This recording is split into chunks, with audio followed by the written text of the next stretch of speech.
હું આમ આદમી પાર્ટી રાજકોટ શહેર પ્રમુખ દિનેશ જોશી।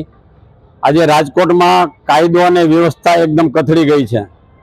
પ્રજા સામે સિંધમ અને ગુનેગારોની સામે ચિંગમ બનતી રાજકોટની પોલીસને કહેવા માંગુ છું કે તમે કાયદા અને વ્યવસ્થા જાળવી નથી શકતા અને રાત્રિ બજાર બંધ કરાવવા નીકળ્યા છો। શું રાત્રિ બજાર બંધ કરાવવાથી તમે ગેરંટી આપો છો કે ગુનો નહીં બને? રાજકોટમાં અનેક ખૂનો થયા છે। તો આ પોલીસને હું કહેવા માંગુ છું કે તમે ત્યારે નેતાઓની ચાપલૂસી કરવાને ઉઘરાણામાંથી નવરા નથી થતા, ત્યારે ગુના પ્રવૃત્તિ થાય છે। અને રાત્રે માણસો જ્યારે 8-9 વાગે ઘરે પહોંચે, બહાર ફરવા નીકળ્યા હોય, નાસ્તા પાણી કરતા હોય, તો એ લોકોને ત્યાંથી મારી અને કાઢે છે અને પોતાનો ભય ફેલાવે છે પોલીસ। આવું શા માટે?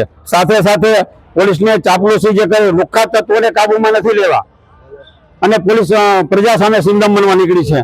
પોલીસની જે દાદાગીરી છે, ખરેખર દાદાગીરી કર્યા પ્રજા સામે, એને એમાં સખત વિરોધ છે।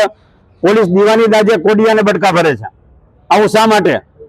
બીજી વસ્તુ કે ગુનાગારોને સામે કઈ કરતી નથી। રાત્રિ બજાર બંધ કરવાથી જો પોલીસ એમ કહેતી હોય તો ગુનાહિત પ્રવૃત્તિ અટકી જશે, તો અમે પણ એની સાથે છીએ।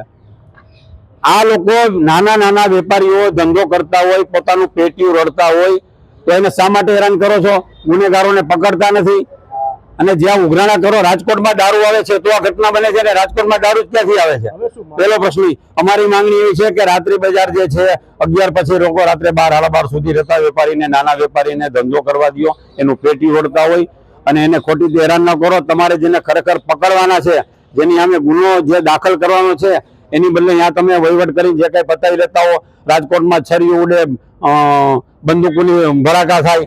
અમારી માંગણી એવી છે કે આ સરકાર, ભાજપ સરકાર જે છે એના ઉપર પૈસા પહોંચાડવાનું બંધ કરો અને તમારી નેતાની ચાપલૂસી બંધ કરો।